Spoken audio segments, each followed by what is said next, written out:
বাদশা ইব্রাহিম ইবনে Adham সব কিছু বাদ দিয়া রাজকীয় পোশাক ফালাইয়া আসল মালিকের তালাশে বের হয়ে গেল। সাগরের পারে দৌড়ায় আর আমার আল্লাহরে তালাশ করে, ইয়া ইলাহি মুঝসে মুঝকো দূর কর, তাকে দেখো মুঝ মে তুঝকো এক নজর, ইয়া ইলাহি तू मेरा माबूद है, या इलाही तू मेरा माशूक है।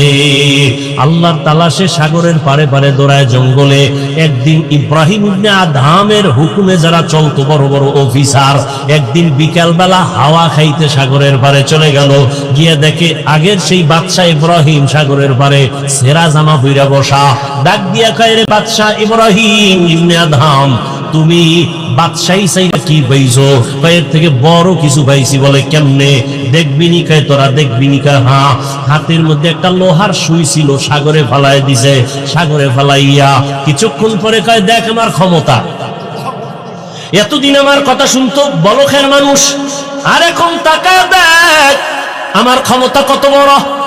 সমুদ্রের দিয়ে আঙ্গুলের ইশারা করে কয়, সমুদ্রের মাছ আমার সুইটা আমার হাতে নিয়ে দিয়ে দে তাড়াতাড়ি।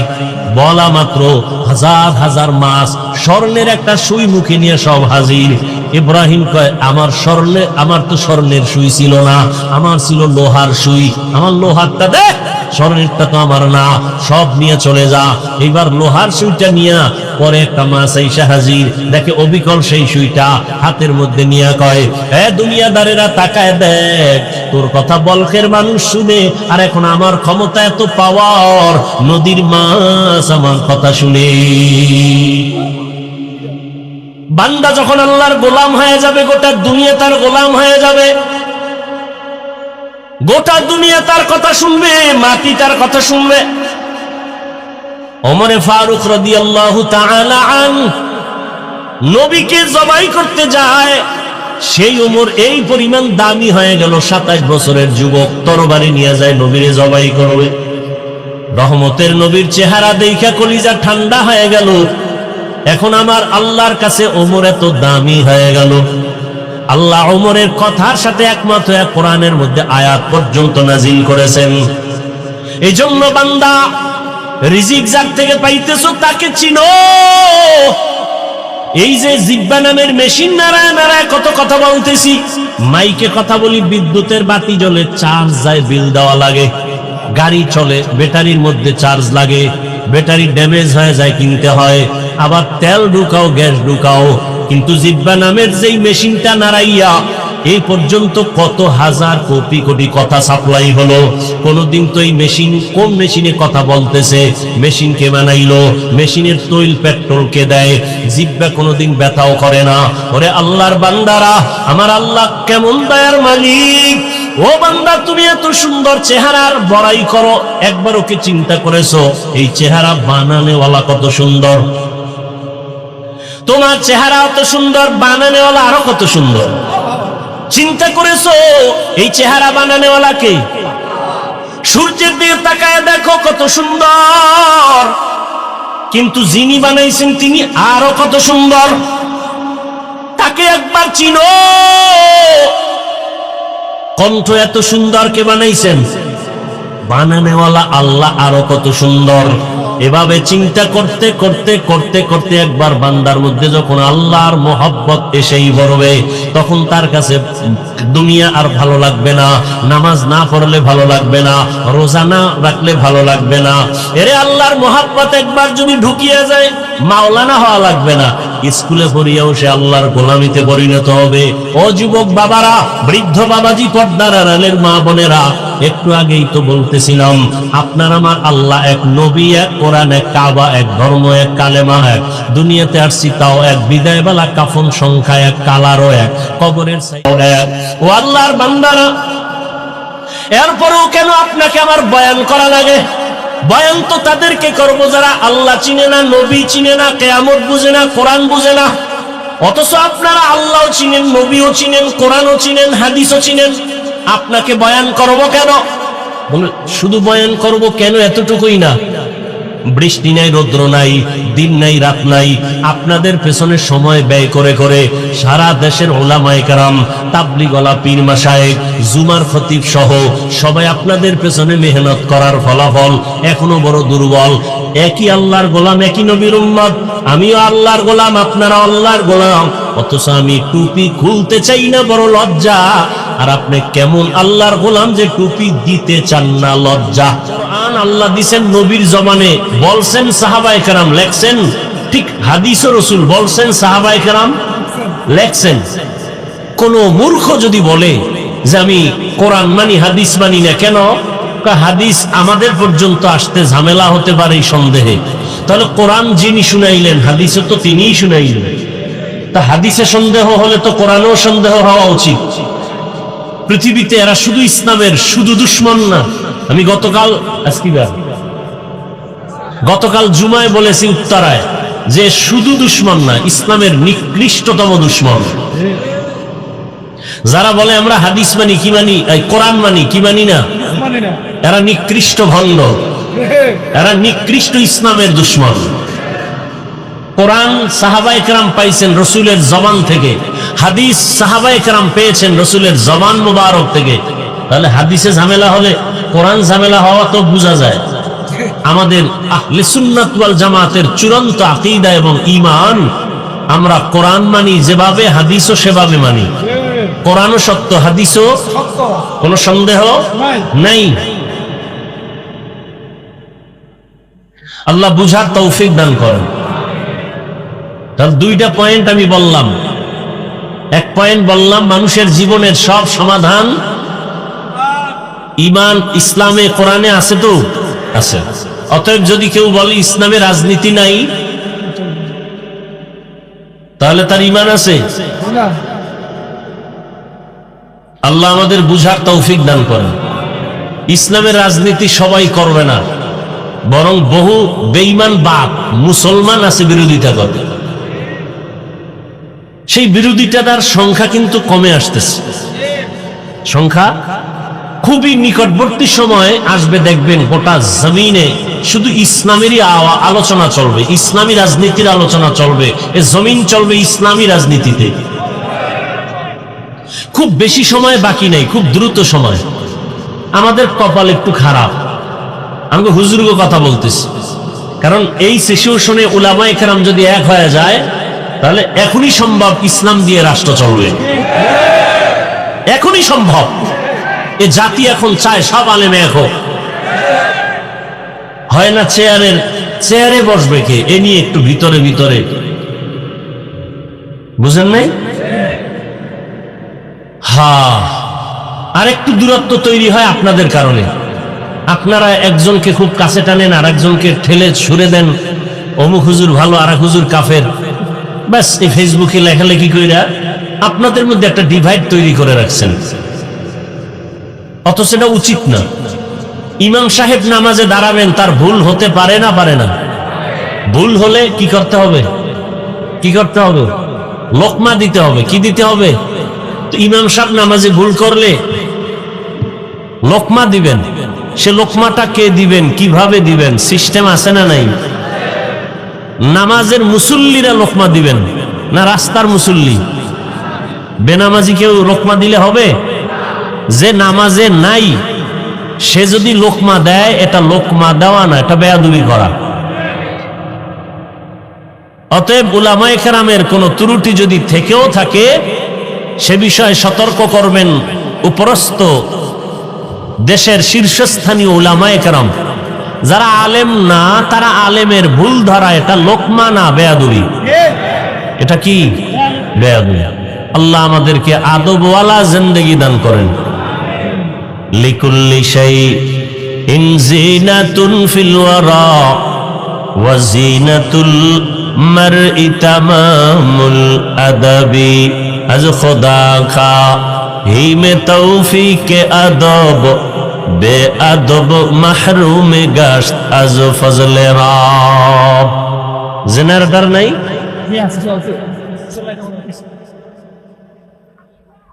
তো আদব বড় দামি এক সম্পদ। মানুষের সৌন্দর্য হলো আদবের ভেতরে। অনেক শিক্ষা আছে, অনেক কিছু আছে, টাকা আছে, বাড়ি আছে, গাড়ি আছে, কিন্তু আদব নাই। জমিনের কোনো মানুষ তাকে পছন্দ করে না।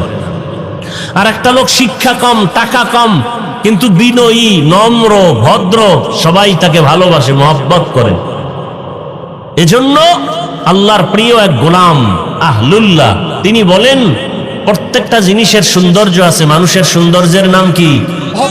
আদব। লিকুল্লি শাইইন যিনাতুন ফিল ওয়ারা ওয়া যিনাতুল মারই তামামিল আদাবি আজ খোদা খা হি মে তৌফিকে আদব বে আদব মাহরুমে গাশত আজ ফজলে। তাহলে দুইটা পয়েন্ট আমি আপনাদের মূল আলোচনার বিষয়ের আগেই আমি বলে দিলাম। এক পয়েন্ট, মানুষের সব সমস্যার সমাধান দিতে পারে ইসলাম ও কোরআন। আর একটা পয়েন্ট বললাম যে আমরা কোরআনও পরিপূর্ণ মানি, হাদিসও পরিপূর্ণ মানি। কোরআন যেমন সত্য, হাদিসও কি সত্য। কারণ যিনি অবতীর্ণ করেছেন তিনি আল্লাহ, যার মধ্যে কোনো মিথ্যা নাই। যার কাছে অবতীর্ণ করেছেন তিনি রহমাতুল্লিল, তিনি কেমন জীবনে কোনো মিথ্যা কথা বলেন নাই। অতএব তার জবানের বাণী কোরআন সত্য, তার জবানের বাণী হাদিসও কি। হ্যাঁ, হাদিসের বেলায় মানের দিক থেকে একটু উপরে নিচে আছে, জয়ীফ আছে, সহিহ আছে, সেটা ভিন্ন কথা। আসেন আমি যে আয়াত তেলাওয়াত করেছি তরজমাটা বলে নিই। ইন্না সলাতি ওয়া নুসুকি ওয়া মাহইয়ায়া ওয়া মামাতি লিল্লাহি রাব্বিল আলামিন। আল্লাহ বলেন, ইন্না সলাতি, ইব্রাহিম আলাইহিস সালাম দোয়া করেছিলেন আল্লাহর কাছে, ও আল্লাহ আমার নামাজ, আমার কুরবানি, আমার বেঁচে থাকা, আমার মরে যাওয়া, সব কিছু কার জন্য? আল্লাহর জন্য। সে আল্লাহকে বলে রব্বুল আলামিন, জগৎ সমূহের পালন কর্তা, রব। জগৎ সমূহের কি রব? রব অর্থ কি লেখে বাংলায়? হ্যাঁ, রব অর্থ কি লেখে জানেন? পালন কর্তা লেখে। সমস্ত উলামায়ে কেরাম, মুফাসসিরিনে কেরাম বলেছেন রব অর্থ প্রতিপালক অথবা পালন কর্তা বললে পূর্ণ রব শব্দের তরজমার হক আদায় হয় না। তাহলে রব শব্দের অর্থ কি? একটু বেশি বাড়াইয়া বলতে হবে কি? রব অর্থ হলো, রব হলেন তিনি সমস্ত সৃষ্টি জগতের প্রয়োজনের অগ্রিম আয়োজন করেন যিনি, তিনি রব।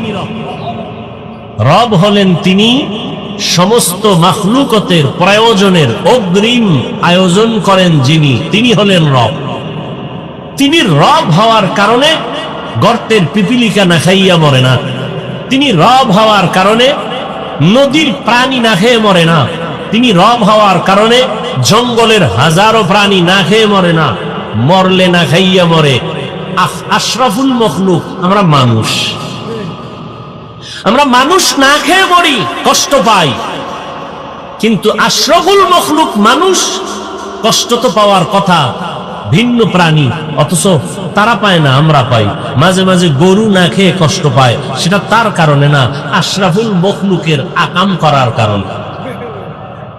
মানুষের অপরাধের কারণে গরু কষ্ট পায়, ঘরের হাঁস মুরগি কষ্ট পায়, মানুষের গুনাহের কারণে। অথচ জঙ্গলের কোন প্রাণী তো না খেয়ে মরে নাই। সকালবেলা একটা পাখি উড়ে, খোলা আকাশে উড়ে, সন্ধ্যাবেলা পেট ভরে বাচ্চার খানা নিয়ে বাসায় হাজির। হায়াতুল হায়ওয়ান একটা কিতাব আছে, বাংলাও করেছে। কাক একটা প্রাণীর কথা ওখানে আছে, কাক, কাউয়া। প্রাণী, উড়ন্ত প্রাণীদের মধ্যে কাকের হায়াত বেশি, বলে নিম্নে হায়াত 1000 বছর। একটা কাকের হায়াত নিম্নে কত? 1000 বছর। এই একটা কাক যখন বাচ্চা দেয় তখন বাচ্চার পুরো বডি থাকে সাদা, কোনো পশম থাকে না। তখন বাচ্চা প্রসব করার পরে মা ওই বাচ্চার বডির চেহারা দেখে সামনে যায় না, ভয় 3 দিন থাকে দূরে। সেই কাকের বাচ্চাটাকে 3 দিন পর্যন্ত কিভাবে রিজিকের ব্যবস্থা হয়, হায়াতুল হায়াওয়ানে উল্লেখ করা আছে 3 দিন পর্যন্ত রব্বে কারীম কিছু পোকা ওর মুখের সামনে পাঠায় দেয়, উড়ে, আর ওই বাচ্চাটা মুখে ওই পোকাগুলো ধরে ধরে খায়।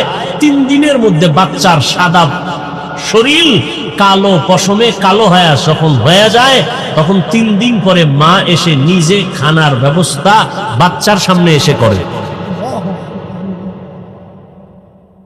কথা বুঝেন নাই? 3 দিন পর্যন্ত মা বাচ্চার কাছে যায় না। 3 দিন ওই পোকা খেয়ে শরীরে যখন কালো পশম আসে তখন মা কাছে যায়। তাহলে 3 দিন কে খাওয়াইলো? জোরে বলে। গর্তাওয়াকুল মিকুনি হর সুবহ শাম মিরাসানাত রিজকে তু আজলা মাকাম জুজবা হাকচি জে মখাজ ইনসুজা ফজলে উ আমস্তে দরজুম লা জাহা। রিজিকের মালিক কে? কতদিন বলেন না কেন? আল্লাহ রিজিকের মালিক তো কতদিনের জন্য? কতটুকু রিজিকের মালিক তিনি? অর্ধেক। অর্ধেক মালিক আল্লাহ, বাকি অর্ধেক মালিক গ্রামীণ ব্যাংক। রিজিকের মালিক কিছু আল্লাহ, কিছু বিএমপি, আওয়ামী লীগ। কেন বলেন? আওয়ামী লীগ আসলে মরবো, বিএনপি আসলে বাঁচবো। মরা বাঁচার মালিক কি কোনো রাজনীতির দল? কে? কেন বলেন? হাসতে হাসতে কবিরা গুনাহ হয়। রিজিকের মালিক পরিপূর্ণ সব সময়ের জন্য কে? এজন্যই তো আল্লাহ বলেন, আমি আমার বান্দাকে রিজিক দেওয়ার জন্য রাতের শেষ ভাগে প্রথম আসমানে এসে আমার বান্দাদের ডাকি, আলা মিন মুস্তাগফিরিন ফাগফির আলা, আলা মিন মুস্তারজিকিন ফারযুকা। ডাইরেক্ট এই লাগবে আমার কাছে চাও। কে আসেন? কখন আসেন? কখন আসেন? কোথায়? বান্দা কি রিজিক মাগরিবে, এশা, ফজর, জোহর, কখন কখন? আপনাদের রিজিক লাগে না, ঘুমান কেন? ভোটের আগের রাতে চেয়ারম্যান ভোট চাওয়ার জন্য টাকার বস্তা নিয়ে দরজায় হাজির। আপনি ঘুমান নাই, প্রার্থী আসবে টাকা নিয়ে আমাকে হাদিয়া দেওয়ার জন্য, আপনি দরজার পাশে অপেক্ষায় আছেন, টাকাগুলো নিয়ে আপনার সংসার পরিচালনা করবেন, রাতে ঘুমান না। এই টাকা আপনার জন্য হারাম। ওই টাকা আপনার ঘরে ঢোকা মাত্র রহমতের ফেরেশতা বের হয়ে যায়। ওই টাকা দিয়ে চাল ডাল কিনে খাবেন, রক্ত হারাম হয়ে যাবে, গোশত নাপাক হয়ে যাবে, রহমতের ফেরেশতা থাকবে না, আল্লাহর গজবের পর্দায় আপনি আটকায় যাবেন। আর আমার আল্লাহ প্রথম আসমানে এসে ডাকে, ভোর রাতে শেষ রাতে বান্দা রিজিকের প্রয়োজন চাও। যার রিজিক লাগবে সে ঘুমাবে না, ভোর রাতে উঠি আমার মালিকের ডাকবে, আল্লাহ তুমি আমাকে হালাল বরকতের রিজিক দান করো। ইন্নাল্লাহা ইয়ারযুকু মান ইয়াশাউ বিগাইরি হিসাব। আল্লাহ রিজিক দিবেন কোনো মাপ নাই, হিসাব ছাড়া।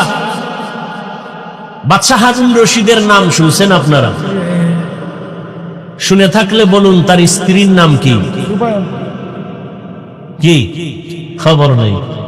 দুনিয়ার সব কিছু জানেন, মুসলমানের কপাল খারাপ।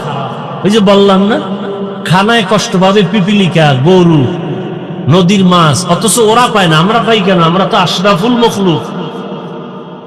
আমরা পাই কেন? আমরা আল্লাহর দেওয়া বাতাস নেই কিন্তু শুকর আদায় করি না, বরং গাদ্দারি করি। আল্লাহর দেয়া সূর্যের আলো নেই কিন্তু আল্লাহর শুকর আদায় করি না, তাকে চিনার চেষ্টাও করি না। আল্লাহর দেয়া পানি পান করে কলিজা ঠান্ডা করি, কিন্তু সে আল্লাহকে চিনি না। আল্লাহর দেয়া রাতের আধারে ঘুম, আরামে ঘুমাই, স্বাস্থ্য ঠিক করি, কিন্তু সে আল্লাহকে চিনি না।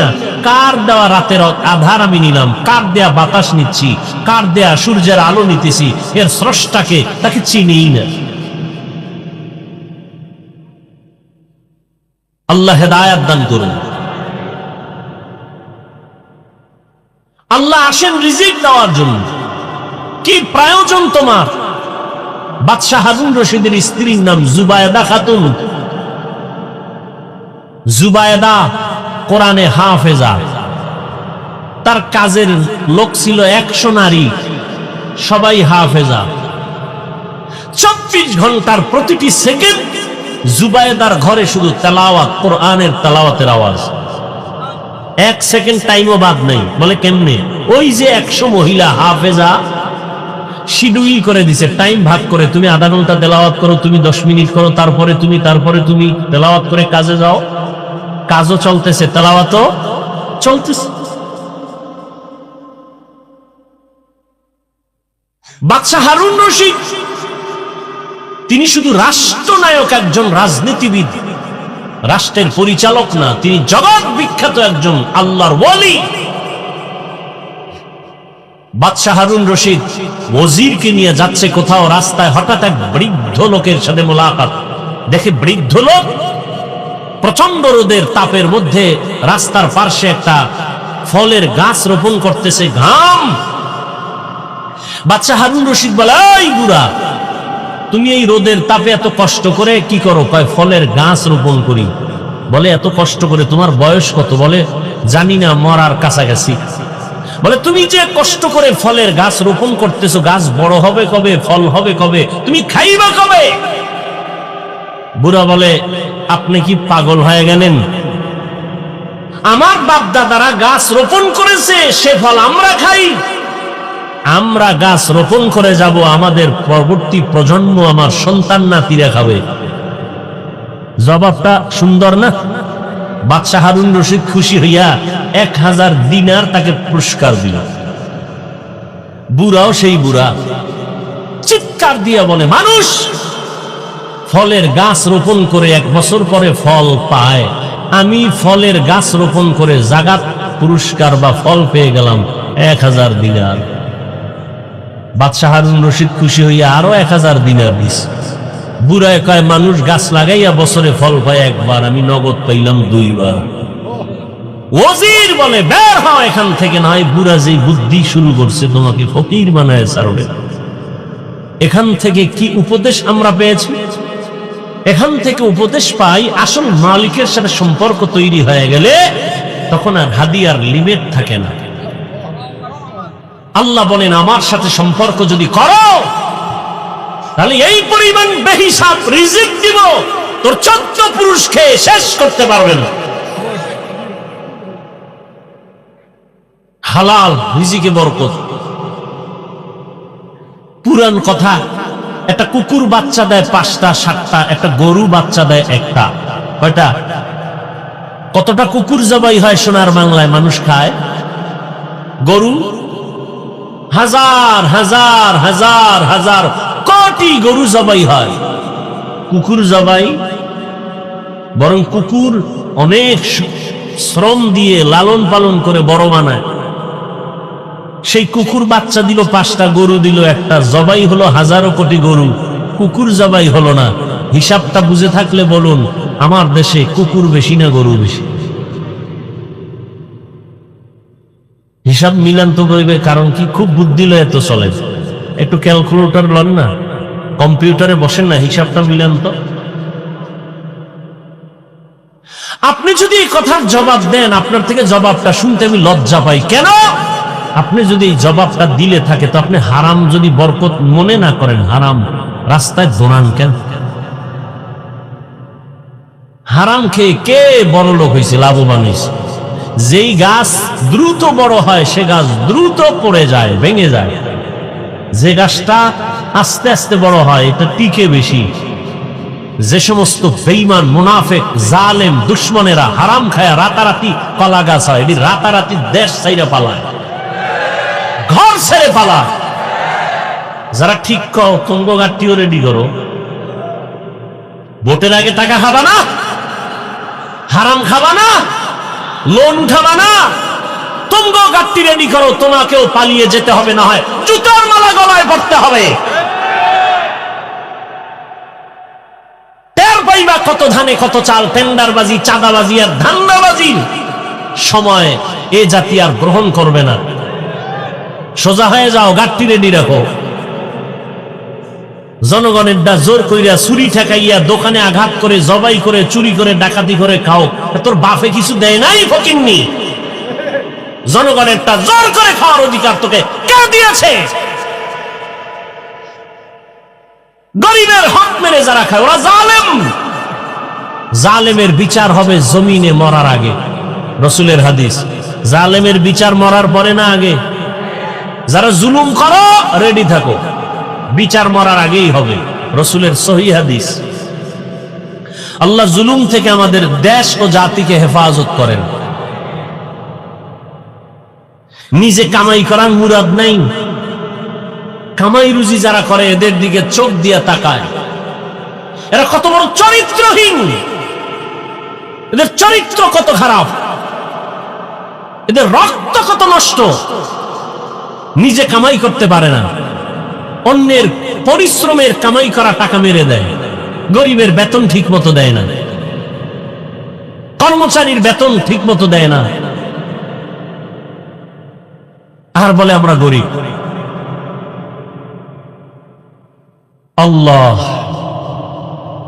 আল্লাহর জাত ও সিফাতের কসম, রসুলের তরিকায়, আল্লাহর আইনে যতদিন পর্যন্ত যাকাত ধনীরা দিবে না যথাযথ, ততদিন পর্যন্ত আল্লাহর কসম দরিদ্র বিমোচন হবে না।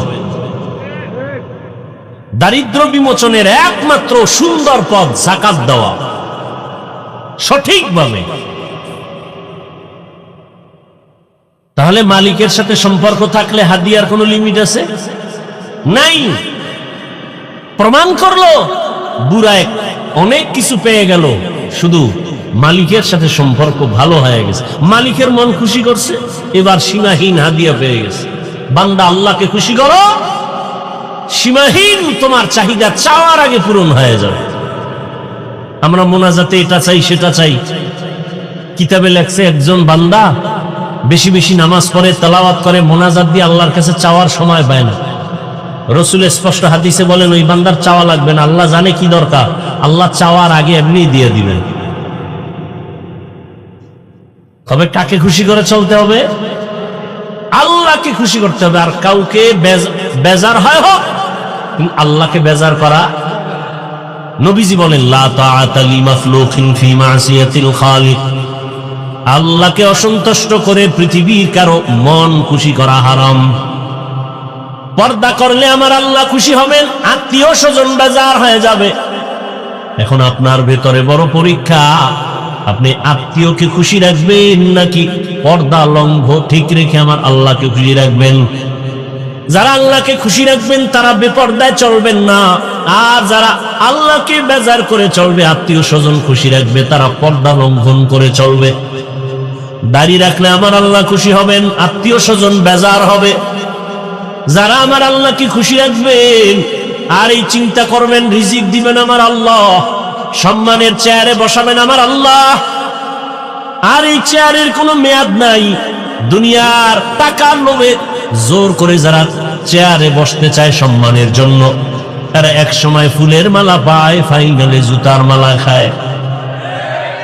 আর যারা আল্লাহর গোলাম হয়ে চলে, নবীর আদর্শ নিয়ে চলেন, এদের চেয়ারের কোনো মেয়াদ নাই। সম্মানের চেয়ার আল্লাহ যাদেরকে দান করবেন, ওই চেয়ার কোনোদিন কেউ কেড়ে নিতে পারবে না। যারা কেড়ে নেওয়ার অপচেষ্টা চালাবে তারা ধ্বংস হয়ে যাবে। এজন্য আল্লাহকে খুশি রাখতে হবে। আল্লাহকে খুশি রাখার জন্য টুপি পরেছি, আল্লাহকে খুশি রাখার জন্য দাড়ি রেখেছি, আল্লাহকে খুশি রাখার জন্য 5 বেলার নামাজ আদায় করি, আমার আল্লাহকে খুশি রাখার জন্য পর্দা রক্ষা করে চলি। সব সময় সব জায়গায় কথাটা বলি। এখানে আপনারা যারা বসে আছেন, আপনারাও যেমন মুসলমান, আমিও তেমন মুসলমান। আপনাদের আল্লাহ আমার আল্লাহ দুই নাকি এক? না, আপনাদের আল্লাহ একটু আলাদা। আপনাদের আল্লাহ যেমন এক, আমার আল্লাহও। আপনাদের নবী আমার নবী দুই নাকি এক? সহজে বুঝার চেষ্টা করবেন। আপনার নবী আমার নবী যেমন এক, আপনার আমার কোরআন, আপনাদের ধর্ম আমার ধর্ম, আপনাদের কাবা আমার কাবা, আপনাদের আল্লাহ আমার আল্লাহ, আপনাদের নবী আমার নবী, আপনাদের কালেমা আমার কালেমা, একই কালেমা, একই আল্লাহ, একই নবী, একই কোরআন। জমিনে আমরা আসছি তাও কিন্তু সিস্টেম এক। আমি যেই সিস্টেমে আসছি আপনিও সেই সিস্টেমে আসছেন। বিদায় বেলা কাফনের সংখ্যাও হবে এক। আমারও 3টা কাফন হবে, আপনাকেও 3টা কাফন দেয়া হবে। নাকি আপনাদের একটা বেশি হবে? যারা টাকা আছে তাদের একটা বেশি, যারা গরিব তাদের একটা কম। কালার কিন্তু আলাদা। কাফনের সংখ্যাও এক। দুনিয়ার সমস্ত পুরুষের মরণকালে কাফন 3টা, দুনিয়ার সমস্ত নারীদের মৃত্যুকালে কাফন হবে 5টা। কালার হবে এক।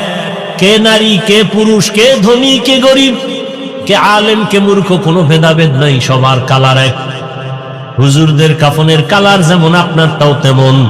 কাফনের উপরে লেখা থাকবে এমপি সাহেবের লাশ, বড় হুজুরের লাশ। হ্যাঁ, আজকে আমি বড় হুজুর, বড় ভাব, বড় বক্তা, বড় ভাব। আপনি বড় টাকাওয়ালা, বড় ভাব, ক্ষমতার মাস্তানি করেন, বড় ভাব। যতই বাহাদুরি করি না কেন, সাদা কাফনে ঢোকা মাত্র সব বাহাদুরি বন্ধ হয়ে যাবে। কোটি টাকার মালিক দেখো, অভাব হয় না দূর, গরিবে ঘুমায় আরাম করে মনটা বাহাদুর। ফেরাউনের লাশটা দেখো মিশর জাদু ঘরে, খায় না মাটি পোকা মাছি সবাই ঘৃণা করে। হৃদয়ে থাকিবে যার নম্রতা সদা, রহমত আসিবে সে তা প্রভুর ওয়াদা। বড়র বাড়াই থাকলে দিলে রহমত আসবে না, নিজেকে নিজে ছোট মনে করিও সাদা। উঁচু জমিন থেকে পানি নিচু জমিনে যায়, তেমনি খোদার রহমত আসে নম্রতার হৃদয়। ভোগবিলাসের বাড়ি গাড়ি পরে রবে সব, থাকতে সময় স্মরণ করো আল্লাহ আমার রব। মরণকালে কাফনের কালারও সব এক। কবরের সাইজও নাকি এলাকার কবর একটু বড়? কবরে রাখিয়া যখন সব চলে যাবে, বিদায়ের পরে ফেরেশতা কবরে আইসা প্রশ্ন করবে। সবার বেলায় 3টা একই প্রশ্ন। রবের পরিচয় দাও, ধর্মের পরিচয় দাও, রাহমাতুল লিল আলামিনের পরিচয় দাও। রহমতের নবী বলেন, এই 3 প্রশ্নের জবাব যারা দিতে পারবে তাদের কবর হবে রওজাতুম মির রিয়াজিল জান্নাহ। আর কবরে গিয়া জবাব দিতে যদি না পারে, তার কবর হবে হুফরাতুম মিন হুফারিন নার। এখন কে পারবে জবাব দিতে? আমি হুজুর, কোনো গ্যারান্টি নাই। আপনি পারবেন তাও বলা যাবে না। কবরের প্রশ্ন আমি পারবো, এই গ্যারান্টি যদি থাকতো, সাহাবায়ে কেরাম জান্নাতের টিকিট হাতে পেয়ে আর কামতেন না। আবু বকর সিদ্দিক রাদিয়াল্লাহু তাআলা আনহু জান্নাতের প্রথম সাহাবী। নামাজে দাঁড়ায়া দাঁড়ায় সারা রাত কান্নার আওয়াজ। রহমতের নবী বলেন, আবু বকর নামাজে আপনি কান্না করেন কেন? বলে, আমার কবরে হাসরে কি উপায় হবে? আল্লাহর দরবারে আমি কেমনে দাঁড়াবো উলঙ্গ? আল্লাহর কাছে কি নিয়ে যাব? রমজানের ঈদের দিন সবাই আনন্দ করে। ওমর ফারুকের মতো বান্দা, যাকে দুনিয়ার সব মানুষ না শয়তান পর্যন্ত ভয় করে। কেমন মানুষ তারা? আমরাও মানুষ, আমরা সাপ দেখলে ভয় করি। আর তারা কেমন মানুষ? সাপ তাদের ভয় করে। দেখছেননি কারবার? দেখছেননি? একটু চিন্তা করেন তো। আমরাও মানুষ, তারাও। আমরা বাঘরে ভয় করি, আর উজানিকারী ইব্রাহিমকে বাঘে ভয় করে। ব্যবধান আছে না নাই? বড় কঠিন। কিন্তু আমরা সাপ দেখলে দৌড়ায় পালাই, আর এমন মানুষ তারা কেমন, তাদের দেখলে সাপ ভয় পায়। ওমরে ফারুকের মতো বান্দা শয়তান ভয় করে, কেমন মানুষ। অথচ ইতিহাসের পৃষ্ঠায় তার নাম লেখা আছে পৃথিবীর বড় সন্ত্রাসী হযরত ওমর। কারণ বিশ্ব নবীর কল্লা কাটতে যে যায় সে বড় সন্ত্রাসী ছাড়া আর কিছুই হতে পারে না। কিন্তু হেদায়াত বড় কঠিন। রহমতের নবীর 13টা বছর দেখলো, বয়ান শুনলো, কালেমা পড়ে না আবু জাহাল। আর নবীজিরে জবাই করতে যায় 27 বছর বয়সে ওমর। নবীর চেহারা মুবারক দেইখা তরবারি ফালাইয়া কালেমার রশি গলায় ভরে নেয়। আমার নবী ওমরের পাওয়ার এত বেড়ে গেছে, এখন ওমর যেই পথে চলে ওই পথে শয়তান চলে না, পালায় যায়। কেমন বান্দা যে শয়তান ভয় পায়। ওমর চলতেছে, হঠাৎ ওই রাস্তায় একটা যুবক একটা মদের বোতল হাতে নিয়ে হাতে, হঠাৎ করে ওমরের দেইখা ভয় কাঁপা শুরু হয়ে গেল। কারণ ওমর যদি দেখে মদের বোতল হাতে, কথার আগে তরবারি রেডি, কল্লা ফেলে দিবে, কোনো অনুমতি নেই, জাগাত মেরে ফেলবে। মুনাফিক আর মুসলমান দুইজন লাগছে ঝগড়া, সমাধানের জন্য গেছে রহমতের নবীর দরবারে। রহমতের নবী সমাধান দিছেন, মুনাফিক মানতে পারে না, ইহুদি মেনে নিয়েছে। এবার মুনাফিক মুসলমান নামদারি মুনাফিকটা কয় মানি না। তো কেমনে মানবি? ওমরের কাছে লস, ওমরের কাছে আসছে খলিফাতুল মুসলিমিন, ভবিষ্যৎ ওমরের কাছে কয় বিচারের জন্য আসছে। ইহুদি কয় রসুল, আপনাদের রসুল সমাধান দিছে, আমি মেনেছি। এই মুনাফিক মুসলমান মানে না, আপনারটা মানবে। আমারটা মানবি, রসুলেরটা মানবি না? কয় না। তাহলে কল্লাটা রেডি কর। আর কোন কথা নাই, এক আঘাত দিয়ে শেষ। আর বলে দিল রসুলের পরে ফয়সালা যারা মানে না, ওমরের ফয়সালা চায়, মুহাম্মদের ফয়সালার পরে ওমরের ফয়সালা কল্লা ফেলে দেয়। এজন্য তিনি ওমরে ফারুক। কিন্তু আশ্চর্য, সোনার বাংলায় সেই ওমরকে ভণ্ড বলার মতো টুপিওয়ালা আছে। কত বড় নিকৃষ্ট ভণ্ড! সাহাবায়ে কেরামদের বিরুদ্ধে যারা বলে আর লেখে, এদের মতো নিকৃষ্ট বেয়াদব এ জমিনে আর কেউ হতে পারে না। সাহাবায়ে কেরামের বিরুদ্ধে যারা লেখবে আর বলবে, এরা পৃথিবীর নিকৃষ্ট বেয়াদব। এরা ইসলামের দুশমন, এরা রাসূলের দুশমন, এরা কোরআনের দুশমন, এরা চূড়ান্ত আল্লাহর দুশমন। এরা নিকৃষ্ট বেয়াদব যারা সাহাবায়ে কেরামের বিরুদ্ধে কথা বলে। ওমরে ফারুকের মতো ব্যক্তিকে ভণ্ড বলার মতো টুপিওয়ালা এই বাংলাদেশে আছে। আল্লাহ হেদায়েত দান করুন। এখন আপনি বলবেন, হাফিজ ভাই হিংসা কিসের? হিংসা ভণ্ডদের বিরুদ্ধে কথা বলা এটা সুন্নত, কিসের হিংসা? রসুল ইসলামের দুশমনের বিরুদ্ধে কথা বলেন নাই, আপনি কি বলবেন হিংসা? ইসলামের দুশমনের বিরুদ্ধে, মুনাফিকের বিরুদ্ধে, ভণ্ডদের বিরুদ্ধে কথা বলা রসুলের তরিকায় সুন্নাত, কোরআনের আইনে ফরজ। আর আপনি বলেন হিংসা। হিংসার ডেফিনেশন জানেন আপনি? আল্লাহ হেদায়েত দান করুন। রমজানের ঈদের দিন যুবক সবাই আনন্দ করে, ওমর দরজা তালা লাগায় কাঁদে। আবু হুরায়রা রাদিয়াল্লাহু আনহু বলেন, কাঁদেন কেন? বলে জাহান্নামের ভয়।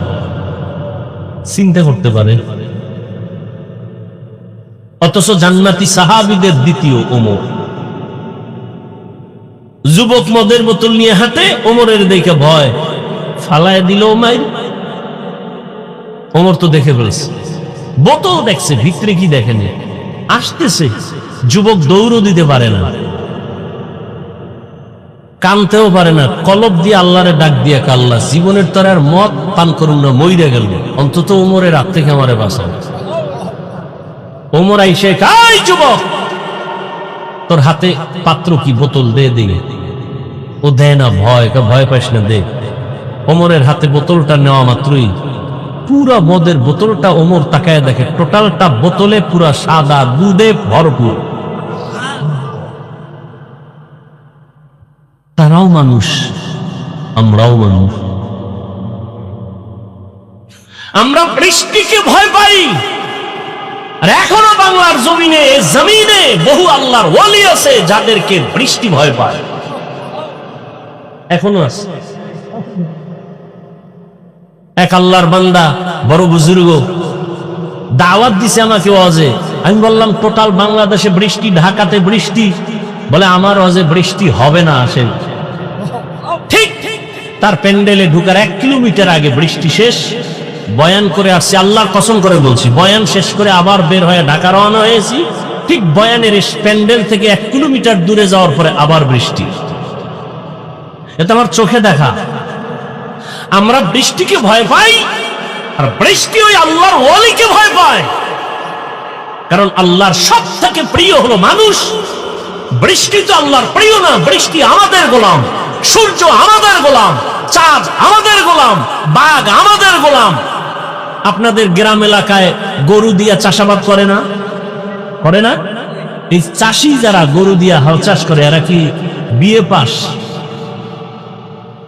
আমগো গ্রামের ভাষায় কারা লাঙ্গল ভাস। এক কথায় তারা নিম্নের মোটামুটি দুর্বল মানুষ, অতটা শিক্ষিত না। আমাকে সত্য কথা জবাব দিবেন, শুরুতেই বলছি, মানেন আর না মানেন, সত্যটা স্বীকার করবেন। এই যে চাষাবাদ করে সাধারণ মানুষ, এদের কথা গরু শুনে? বলেন না কেন? গরুটারে যখন বলে ডানে যা যায়নি, বামে যা যায়নি, দাঁড়ায় থাকেনি। একটা মূর্খ বেনামাজি সাধারণ মানুষের কথা যদি গরু শুনে, একজন তাহাজ্জুদওয়ালা জিকির করনেওয়ালা আল্লাহর গোলামকারী ইব্রাহিমের কথা কেন বাঘ শুনবে না? খাকবাদ আবাতিস বান্দাম বামানো তু মুর্দাবাহা জিন্দান। বেকার ইব্রাহিমের কথা বাঘ কেমনে শুনলে? তা হাফিজ সাহেব বললে এটা গাঞ্জাখুরি কথা। কারি ইব্রাহিম কইছে বাঘ তুই চলে যা, আমরা এখানে থাকবো উজানিতে, তুই জঙ্গল সার। বাঘ বাচ্চা কাঁদিলে লালমাই দৌড়। কোথায়? এখন বলে এটা গাঞ্জাখুরি কথা। ওরে নিমক হারাম মূর্খ। একটা চাষির কথা যদি গরু শুনে, একজন তাকওয়াওয়ালার কথা বাঘ শুনবে না কেন? বাঘ তো মানুষের গোলাম, সাপ তো মানুষের গোলাম। মানুষ যখন আল্লাহর গোলামি করে, পুরো দুনিয়া তার গোলাম হয়ে যায়। ইব্রাহিম ইবনে আদহাম রাষ্ট্রীয় সব কিছু বাদ দিয়া, রাজকীয় পোশাক ফালাইয়া আসল মালিকের তালাশে বের হয়ে গেলেন। সাগরের পারে দৌড়ায় আর আমার আল্লাহরে তালাশ করে।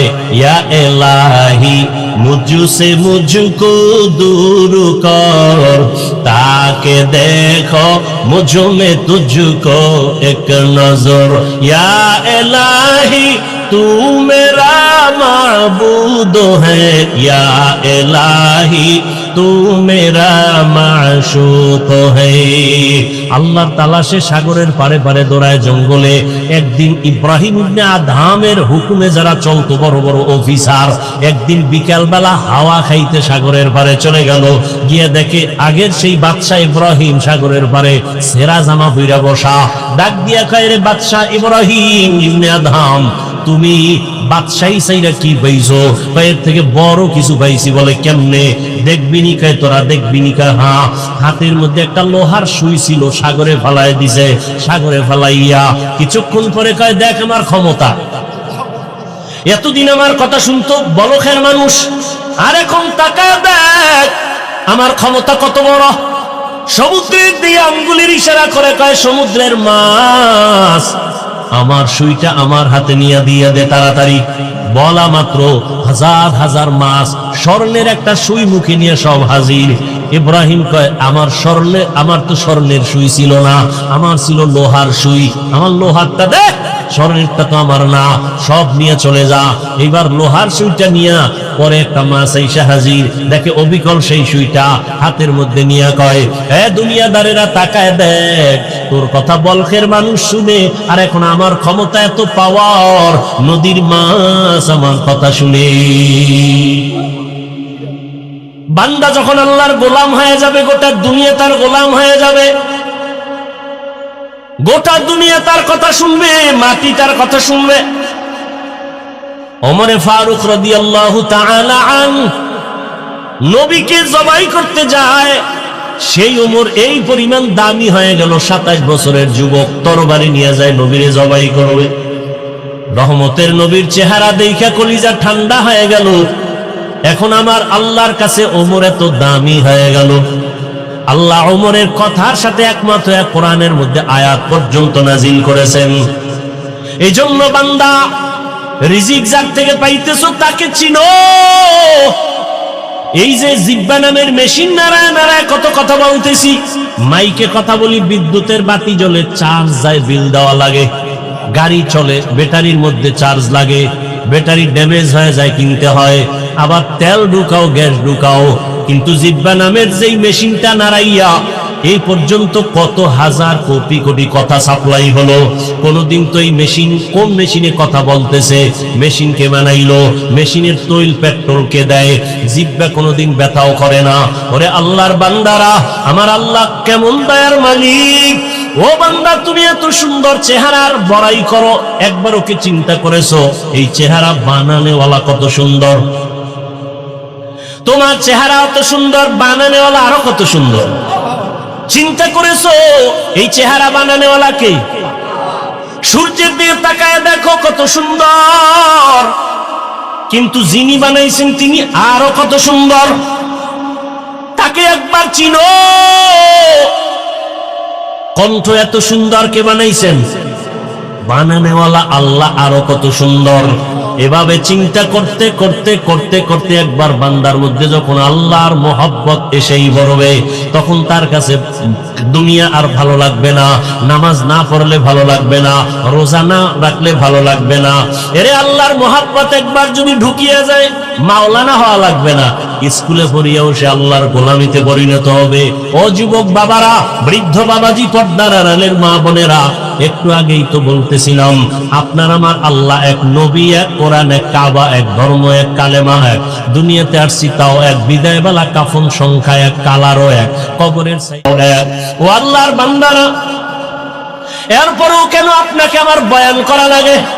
বয়ান তো তাদেরকে করবো যারা আল্লাহ চিনে না, নবী চিনে না, কিয়ামত বুঝে না, কোরআন বুঝে না। অথচ আপনারা আল্লাহও চিনেন, নবীও চিনেন, কোরআনও চিনেন, হাদিসও চিনেন, আপনাকে বয়ান করব কেন?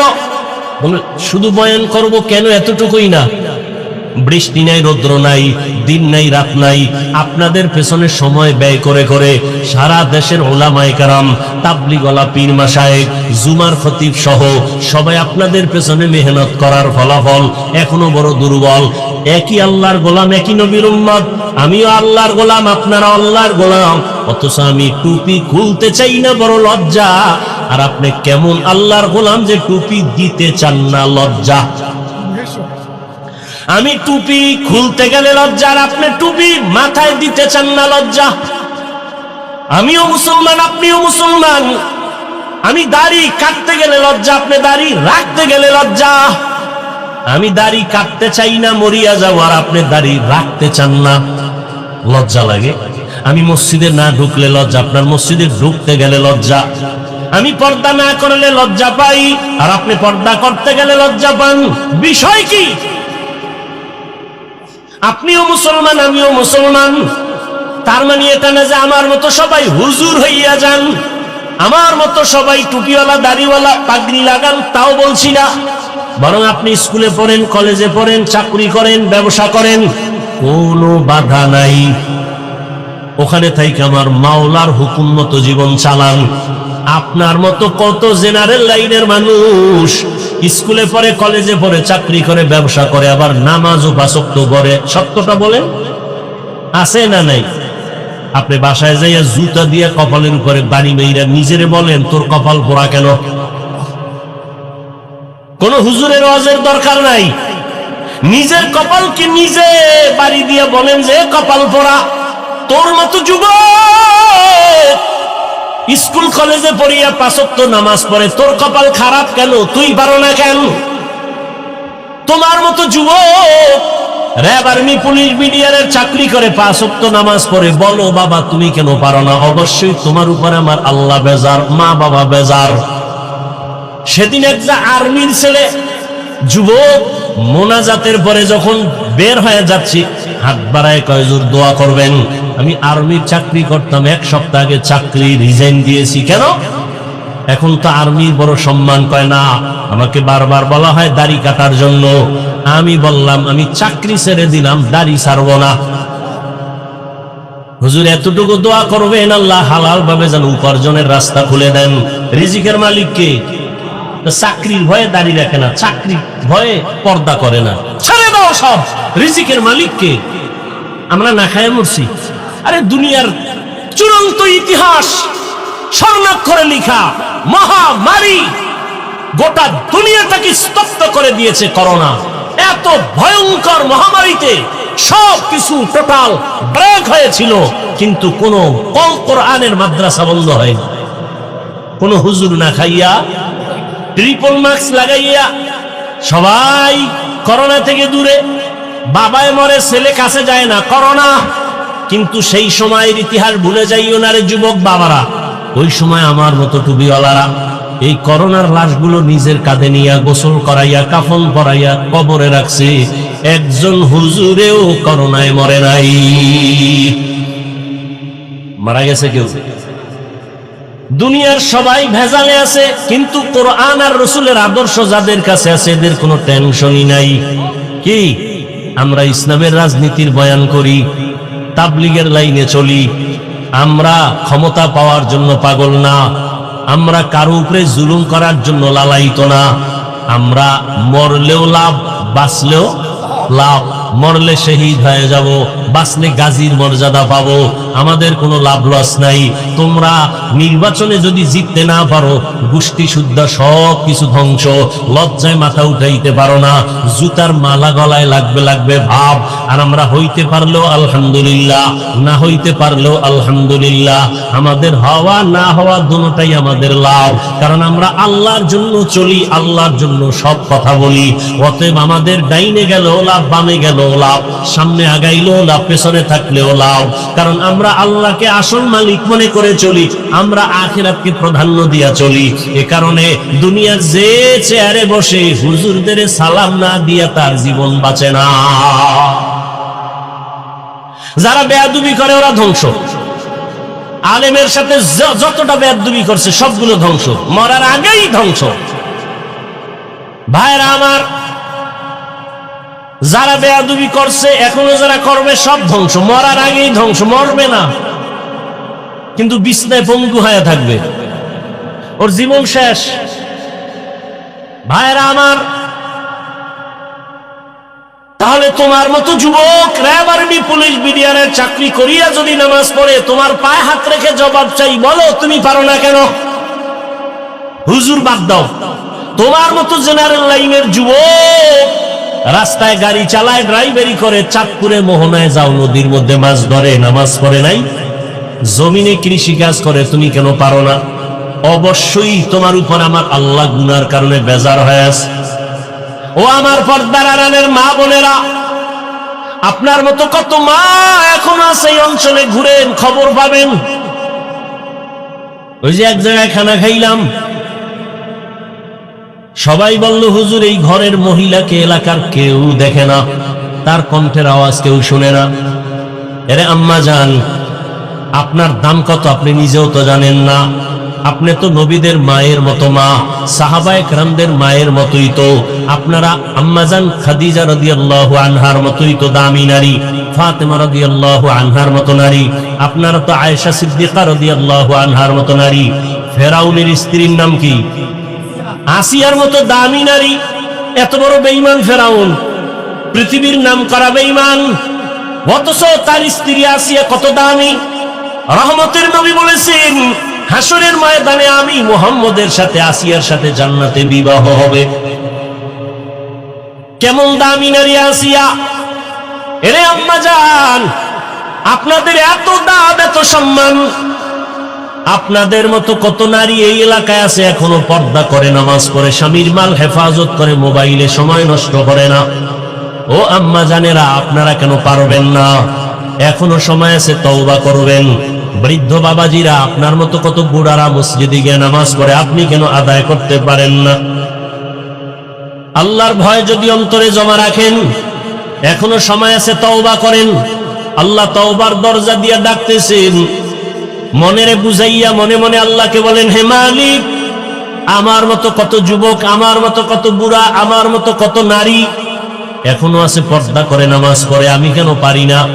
আল্লাহর কাছে বলেন, হে দয়ার মালিক, জীবনে মনের চাহিদা মিটাইয়া গুনাহ তো কম করি নাই। মনে চাইছে পার্কে যাব, দৌড়ায় গেছি, কেউ বাধা দিছে, মানি নাই। মনে চাইছে দাড়ি কেটে ফেলবো, কেটে ফেলেছি, কেউ বাধা দিলেও মানি নাই। মনে চাইছে নামাজ পড়ব না, পড়ি নাই, কেউ জোর করে পড়াইতে চাইলেও গালি দিয়েছি। ও আল্লাহ, আজকে আর এই গুনার পথে থাকতে চাই না। এরকম অন্যায় করতে করতে মৃত্যুর দরজায় হাজির হয়ে গেছি। ও যুবক বাবারা, কয়দিন আর যৌবনের বাহাদুরি করবা? কয়দিন বুড়া হইয়া মরার গ্যারান্টি নাই। এমন একটা দিন নাই যে যুবকের লাশ দেখা যায় না। পানির নিচে, গাড়ির নিচে, ঘুমের বিছানায় যুবকের লাশ, মহামারী করোনায় যুবকের লাশ। ও আল্লাহর বান্দারা, এখনো তওবা করে নাও। স্কুলে পড়ো, কলেজে পড়ো, চাকরি করো, ব্যবসা করো, আর নামাজ ছাড়বা না, দাড়ি কাটবা না, বেপরদায় চলবা না। মা বাবার দোয়া নিয়া, শিক্ষকের দোয়া নিয়া, উলামায়ে কেরামের পরামর্শ নিয়া, নবীজির আদর্শ মেনে চলবা। বৃদ্ধ বাবাজিরাও তওবা করেন, মা বোনেরাও তওবা করেন। আর নামাজ ছাড়বেন না, বেপরদায় চলবেন না, মোবাইলে সময় নষ্ট করবেন না, স্বামীর মাল খেয়ানত করবেন না, আল্লাহর মোহাব্বত নিয়ে চলবেন। সন্তানটাকে আদর্শ সন্তান বানাবেন। ডাক্তার হলেও যেন বেয়াদব না হয়, ইঞ্জিনিয়ার হলেও যেন বেয়াদবি না করে, ব্যবহারে যেন কেউ কষ্ট না পায়। আল্লাহর কাছে দোয়া করিয়া আদর্শ সন্তানের মা হইয়া যান। সন্তানের কারণে আপনার সম্মান, ইজ্জত বেড়ে যাবে। সন্তান ডাক্তার হলেও কোরআন পড়বে, মা বাবার জন্য দোয়া করবে। আল্লাহর বান্দারা, আল্লাহর কাছে তওবা করেন। মরিয়া গেলে যাবো, আর নামাজ ছাড়বো না, দাড়ি কাটবো না, বেপরদায় চলবো না, জাহান্নামের আগুনের গরম সহ্য করা যাবে না। নবীজির সুন্নত অনুযায়ী চলবো, উলামায়ে কেরামের পরামর্শ দোয়া নিয়ে চলবো। তওবা করার মতো যদি কারো অন্তর তৈরি হয়, মুনাফিকি না থাকে, খাঁটি তওবার নিয়ত যাদের আছে, দুটো হাত আল্লাহকে দেখাইয়া দাও। আয় আল্লাহ, হাতগুলো কবুল করে নেন, তওবা কবুল করে নেন। তওবার উপরে মজবুত হইয়া চলার তৌফিক দান করেন, আমিন।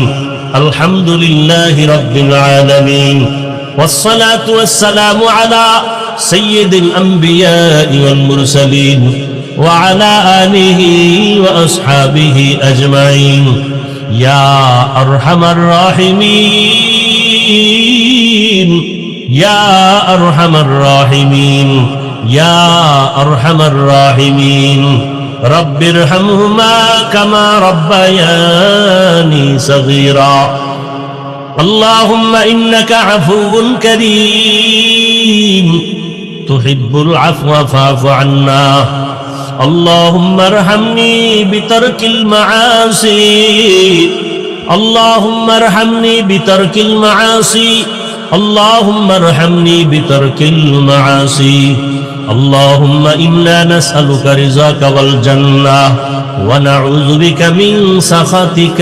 والنار اللهم إنا نعوذ بك من البرص والجنون والجذام وسيء الأسقام يا حي يا حليم يا عزيز يا كريم بحق إياك نعبد وإياك نستعين আয় আল্লাহ, আমরা গুনার বোঝা নিয়ে আপনার দরওয়াজায় হাজির। আয় আল্লাহ, পবিত্র জীবন নিয়ে দুনিয়াতে আসছি, শয়তানের ধোকায় পড়ে সে পবিত্র জীবনকে নাপাক করে ফেলেছি। গুনার কারণে আমার হাত না পাক, আমার চোখ না পাক, আমার জিহ্বা না পাক, অন্তর না পাক। আয় আল্লাহ, আজকে তওবার নিয়ত করেছি, আর গুনাহ করব না। গুনাহগার হইয়া কবরে যেতে চাই না, হাসরে দাঁড়াতে চাই না। আয় আল্লাহ, দুনিয়ার কষ্ট সহ্য করতে পারি না, গুনাহ নিয়ে গেলে কবরের কষ্ট কেমনে সহ্য করব। আয় আল্লাহ, আমাদের আপনি মাফ করে দেন, আমাদের তওবা কবুল করে নেন। আয় আল্লাহ, আমাদের তওবার উপরে মজবুত হয়ে চলার তৌফিক দান করেন। আয় আল্লাহ, মাহফিল কবুল করে নেন, আয়োজনকারী সহযোগিতাকারীদের কবুল করে নেন, এলাকার ঘরে ঘরে শান্তি দান করেন।